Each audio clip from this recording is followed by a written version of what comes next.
আজকে আমরা ইন্ডিয়ার প্রাইম মিনিস্টার নরেন্দ্র মোদী এবং আমেরিকার প্রাইম মিনিস্টার জো বাইডেনের মধ্যে একটি সিকিউরিটি কম্প্যারিজন করব। দেখুন, 12.5 কোটি টাকা মার্সিডিস মোব্যাক S6040 গার্ড, এটা সেই গাড়ি যেটা মোদিজি ইউজ করে। আর এর সামনে দাঁড়িয়ে পৃথিবীর সবচেয়ে সেফ কার কাডিলাক ওয়ান, এটা সেই গাড়ি যা আমেরিকার prime minister Joe Biden use করে। আর এই কারকে দ্য বিস্টও বলা হয়। আজকে আমরা এই দুই গাড়ির টেস্টিং করার জন্য ডেকে এনেছি পাকিস্তানের ফর্মার প্রাইম মিনিস্টার ইমরান খানকে আর নর্থ কোরিয়ার সুপ্রিম লিডার কিম জং উনকে। তবে এই ভিডিওটির মূল আকর্ষণীয় বিষয় থাকবে এই দুই গাড়ির ক্ষমতা পরীক্ষা করার জন্য এখানে 3টি ওয়েপন বেছে নেওয়া হয়েছে: sniper rifle, RPG rocket launcher আর তৃতীয় এই ল্যান্ডমাইন। 4 মিনিট প্লাস লেন্থের এই ভিডিওতে কিম জং উন আমেরিকার প্রেসিডেন্ট জো বাইডেনের ওপর হামলা চালাবে আর ইমরান খান চালাবে প্রাইম মিনিস্টার নরেন্দ্র মোদীর ওপর। তাহলে আমরা বুঝতে পারবো এই দুই কান্ট্রির লিডার কতটা সেফ। তাছাড়াও এই দুই লোক যখন পাবলিক প্লেসে যায় তখন সে সময় কার কতটা ভয়ঙ্কর সিকিউরিটি থাকে। তো স্বাগতম আপনাদের সুপ্তগানের আরও একটি নতুন এপিসোডে।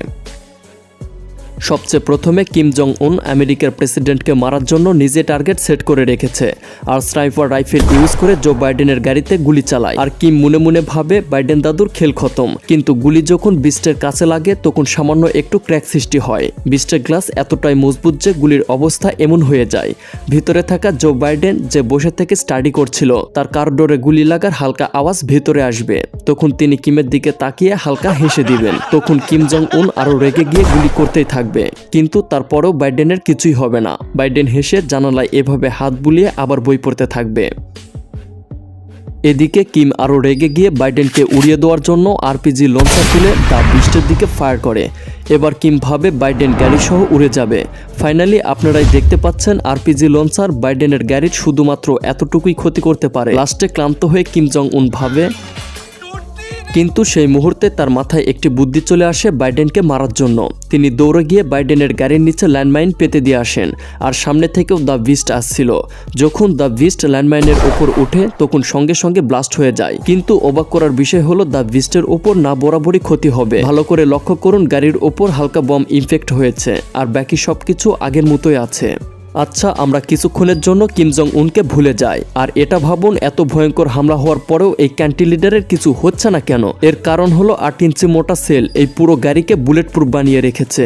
এর দরজাতে রয়েছে 8 ইঞ্চিরও বেশি মোটা আর্মেড প্লেট। এই প্লেট স্টিল, অ্যালুমিনিয়াম, টাইটানিয়াম, সিরামিকের মতো ম্যাটেরিয়ালস দিয়ে বানানো, যা রকেট লঞ্চার থেকেও এই গাড়িকে বাঁচিয়ে রাখে। আর এন্টি ট্যাঙ্ক মাইন থেকে বাঁচার জন্য এই গাড়ির নিচে এমন বম প্রোটেকশন স্টিল প্লেট আছে যা ল্যান্ডমাইন অ্যাটাক বা বায়ো ওয়েপন্স অ্যাটাকের সময় এই গাড়ি অটোমেটিক সিল হয়ে যায়। তখন গাড়ির বটমসে থাকা অক্সিজেন সিলিন্ডার থেকে ভেতরে বসে থাকা ব্যক্তিদের অক্সিজেন সাপ্লাই হতে থাকে, যা বায়োকেমিক্যাল অ্যাটাক থেকেও তাদেরকে সুরক্ষিত রাখে। আমেরিকার প্রেসিডেন্ট জো বাইডেনের দ্য বিস্ট এক্সট্রিমলি সেফ কার যা আমরা দেখলাম। কিন্তু মোদিজিকে নিয়ে প্রশ্ন এই যে, কি মার্সিডিস মেব্যাক S6050 মোদিজিকে ইমরান খানের হাত থেকে বাঁচাতে পারবে? ইমরান খানও স্নাইপার উঠায় আর টার্গেট করে ফায়ার করে, কিন্তু কিছুই হয় না।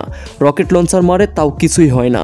গ্রেনেড অ্যাটাক করে, তাও কিছুই হয় না। এই সিকিউরিটি কম্প্যারিজন ফান্ডামেন্টাল আপনারা যদি ভালোভাবে বুঝেন তাহলে এমন এটাকে 2 লিটারের যান বেঁচে যাবে। কিন্তু দ্য বিস্টের কম্প্যারিজনে মোদির গাড়ি অনেক বেশি ক্ষতি হবে, কারণ দ্য বিস্ট সত্যি দুনিয়ার সবচেয়ে safe and secure bullet proof গাড়ি। দুটো গাড়ির কোস্ট প্রায় একই, কিন্তু দ্য বিস্টের রিসার্চ অ্যান্ড ডেভেলপমেন্টে এত টাকা এবং টাইম ওয়েস্ট করা হয় যে সত্যি টেকনোলজির দিক দিয়েও এই গাড়ি অনেক বেশি এগিয়ে আছে। এখন আপনাদের মনে একটি প্রশ্ন ঘুরপাক খাচ্ছে, গাড়ির বডি তো ঠিক আছে, কিন্তু শত্রু যদি গাড়ির টায়ারে গুলি করে তাহলে কি হবে? আসলে এই গাড়িতে কোনো নর্মাল টায়ার ব্যবহার করা হয়নি। এই টায়ারে ইনস্টল করা হয়েছে রানপ্লেট টায়ার টেকনোলজি। আসলে টায়ারের নিচে লাগানো এই মেটাল রিং টায়ার পাঞ্চার হওয়ার পরও 80 কিলোমিটার/আওয়ার বেগে গাড়িকে 70 থেকে 75 কিলোমিটার যেতে হেল্প করবে। আমরা যদি ভারতের কথায় আসি, former prime minister Shrimati Indira গান্ধীজির যখন তারই বডিগার্ড গুলি করে হত্যা করে তার কিছু বছর পরে স্পেশাল প্রোটেকশন গ্রুপ SPG বানানো হয়। SPGর কমান্ডার গ্রুপে 3000 প্রফেশনালস থাকে, যাদের শুধুমাত্র একটি কাজ যেভাবেই হোক ইন্ডিয়ার প্রাইম মিনিস্টারকে বাঁচিয়ে রাখা। আশা করি সুপ্তগানের আজকের ভিডিওটি আপনাদের ভালো লেগেছে। যদি ভালো লাগে তাহলে একটি লাইক করতে পারেন। আপনারা যদি এ ধরনের ভিডিও দেখতে পছন্দ করে থাকেন তাহলে সুপ্তগান চ্যানেলটিকে সাবস্ক্রাইব করুন। ভিডিওটি পর্যন্ত দেখার জন্য ধন্যবাদ।